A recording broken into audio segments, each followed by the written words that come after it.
Good morning students. Today we will start another topic from mobile computing. This is meant for 5th semester students of Diploma Engineering in IT. So last class we studied about what mobile computing is, what is a computing environment referred to, and what is a network. And then we discussed about the dimensions of mobile computing, the characteristics of mobile computing. So today we will carry on that discussion and we will talk about what is the underlying architecture behind mobile computing. So we have client server architecture, which is the basis of any web application or web architecture.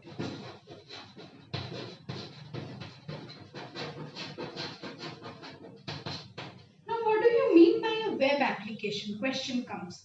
Of course, for web application or any other application that we access through internet, the behind the underlying architecture we can say is based on client server architecture. Now, to give you a user experience of this, you go for online shopping through various e-commerce websites, isn't it? Be it Flipkart or Amazon. Now, in such a scenario, when you make a purchase, this is kind of what service? Online shopping service, isn't it? What kind of service they provide you? They give you the experience of shopping, but through the internet. That is online shopping. Now, to provide that service, we call it web application or web service. Why do we call it a service? Because it gives us some kind of benefit through it, isn't it? Let's say you want for any faulty product. Suppose you have installed something in your home. Suppose not be it related to software, any hardware thing. Suppose an aquaguard or a fridge or an AC. You have installed it in your home. Now, when for it maintenance or when you face some kind of problem with it, don't you call the service guy? Because they are there to provide service. They give their best possible way in which you can benefit out of it. So these are called service. The services that are provided through web or online are called web services. So what is web services? Services which are provided through internet or web, we call it web service. And the architecture behind such web service is called client server architecture. Now, what is client server architecture? I'll show you. In this kind of architecture, we have one system or various systems called client, and we have another system called server. Now, in a network, we know it is an interconnection of host. And networks of networks is internet. And of course, this architecture works in internet, of course, because we have to communicate the client with the server and the server with the client. What is the significance of client? You may ask, what is client, ma'am? Now, client is any host that takes service from the server. What is client? A client is any host in the network or any node in the internet that tries to get some kind of service from a server. Now it will make more sense if we take an example. Here I am calling about a Flipkart website. Okay. Now what is client with respect to Flipkart? Any user who want to do shopping from Flipkart. Is it very clear now? What is a client? Client which tries to get service or do some online shopping from Flipkart. Now what is server? Server is also another host in the network, but it has special privileges. What special privileges it is carrying? It is a server. What is the job of the server? Provides service. Maintains database.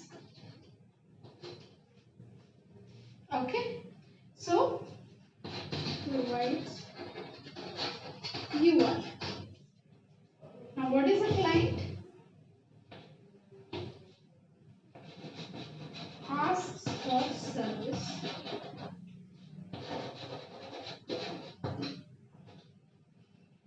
Okay. So what is a server? It has special work. It has some special significance. Not any host in the internet can be termed as a server.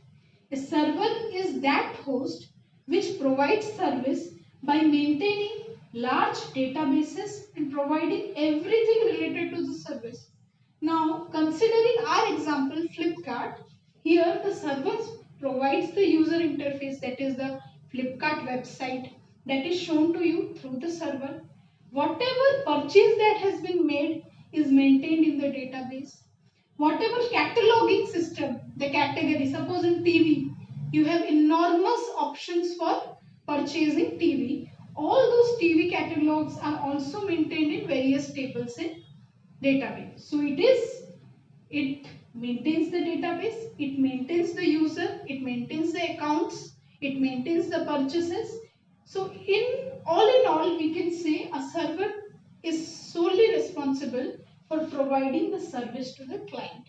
If server is down, the client cannot access the server and in turn it cannot gain the service from the server. Okay. Sometimes you may notice that you are unable to reach some site. Why? Because you want to, request for the server to gain its service. But since service is down, we always get a message called 404 error, isn't it? So this is how client server architecture works. So here in between what we have? Internet. So this is all about client server architecture. Now, a very important thing is, what do you mean by internet and web? What is the difference?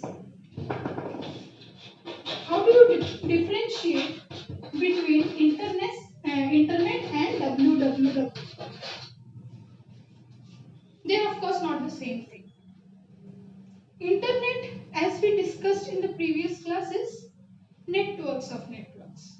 Okay, a large internet over a large area is what we call, or across the globe we can say, is called internet. Now, how does it differ from www? www is World Wide Web. The key aspect here is web. The difference we have to note is between internet and web. World Wide Web, internet is also worldwide. Nothing is different in that. But the key aspect is, how does internet differentiate from web? What is a web? Web is, we can say, the information across internet is called web. You can imagine like this: internet is networks. It is network. Now, in the network, we have data. The data is called web. Okay. If we take an example, we can say, suppose we have roads, isn't it? The civil engineers, they build roads, bridges and all. That's how we make up a city. So in the roads, building that roads, laying that foundation and having been completed with the work, suppose the roads are done, that is called internet. That means the connections have been done. We have connected various villages with various towns, the municipality is connected with highway. All such things are, we can compare it with internet. Now once on that road, if we start driving, on that road, if roads are going, cycles are running, then we call it as web. So internet is what? Roads, and vehicles on that roads can be called as web. So I think it is clear now. Okay. Data across internet or a network is what we call as a web. Now, this is important. So mostly this is a fundamental question asked everywhere. What is the difference between internet and web? Now, the second underlying architecture is peer-to-peer architecture. Now, in a discussed about client server architecture. In client server architecture, we have a client which tries to get service from a server. Server is one that provides service to various clients. Okay. But here in this kind of architecture, peer-to-peer architecture, all the devices connected have equal capabilities. That is, in client-server architecture, we have client and we have server. Client has its own functionality. Server has its other functionality which is very much different from client. Okay, that's why they have been given names. It is called client because of some reason. It is called server because of some reason. Okay, but here everyone is peer. Peer means friends. They have same kind of capabilities. No one is special in terms of its work. No one has some special capabilities. Everyone has equal capabilities. That's why these are called peer-to-peer network or peer-to-peer architecture. One example is suppose you are sending files through a Bluetooth connection. Okay. Now in a Bluetooth connection, everyone has equal capabilities, don't you think? Suppose I am connected to 3 of my friends. I can share data. They can also share data. Isn't it? Anyone can share data. So no one is special in terms of their capabilities. That is an example of peer-to-peer architecture. Okay?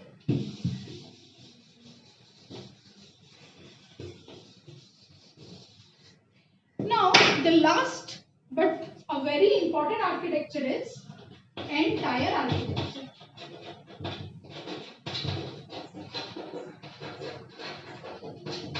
Now we can specify end-tier architecture as various levels of communication and specify the numbers of levels. Now at first level there may be some job done, at second level there may be some other job done, and third level finally some other job done, and in the entire process some communication is being taken place. Okay, the entire mobile computing means itself we are talking about communicating device, but through various modes, various ways we can say. That's what it differentiated. Peer-to-peer work in some different way. Client server works in some different way. Similarly, entire architecture also aims to communicate but through a different way. Here what happens, we have various levels of work. Okay, we can say client server architecture is equal to two-tier architecture. Why? Because at one tier client is requesting and at second tier the server is responding. Okay, and in the middle there is internet. Now here mainly two jobs are being done. If we can generalize it, if it has three jobs to be done, we call it three-tier architecture. Similarly, if we have n number of jobs to be done, we call it entire architecture. Okay. Now what are these jobs? You may ask, ma'am, you are saying some jobs done. What are these jobs done?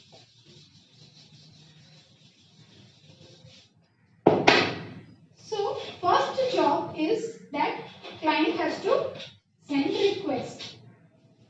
Now in the second tier, the request may not directly land up at the server. It may go through some intermediate channel. Suppose, giving a real-time example, you might have seen various sites. Suppose you want to book a holiday, book a hotel for a holiday. Now you may go directly to a site, or we can say you can directly take service from a site called Hotel Regency or Taj Hotel. Suppose you can directly go and book, go to the Taj website and book hotels from there. This is one way. This is called two-tier. Why? Because we are simply client. You want to book a holiday, you go to Taj website and book the holiday. This is the simplest two-tier architecture. Now suppose you want to book hotel from anywhere, irrespective of whether it is Taj or whether it is Marriott or anything, but you want the cheapest price. So you can take service in the middle from any of the service providers such as Trivago. Trivago is such site whose aim is to give cheapest hotel. Isn't it? Now, Trivago can again contact with or search with other server.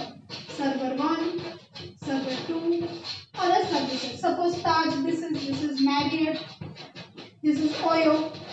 Now, comparing all this, it can give you the cheapest result and you can directly get the service from Trivago. Isn't it? This is called entire architecture. Why? Although, suppose you end up booking an Oyo hotel. So finally, Trivago returned you that Oyo has the cheapest price. Please book here. So you finally went with Oyo. But are you directly going to Oyo? No, right? We are contacting Trivago. Trivago is indirectly searching in Oyo, finding a result and giving it to you. This is how entire architecture works. This is an example of three-tier architecture. Why? Because there is only one middle player. If we have several middle players, we call it entire architecture. Similarly, suppose you want to, book a flight. You can book flight from Indigo, you can book flight from Kingfisher, you can book flight from, Jet Airways, anything. Now, why do you go to Make My Trip? Make My Trip is a middleman. It is a middle player. Why? Because it gives the data of every other flight. You may not go, you can also go directly to Air India and book flight from there. But we people generally don't do that. We take help of web services. These services are called web services. They provide some kind of services from the web. Okay? So, I think you have got it all. We will continue in the next class. So, in this class, what did we study? We studied about the client-server architecture. And we talked about peer-to-peer architecture. And finally, we talked about entire architecture. And not to forget that we mentioned about the differentiation between internet and web. Okay. So if you have any doubt, post your doubt or comment in the YouTube videos which will be uploaded tomorrow.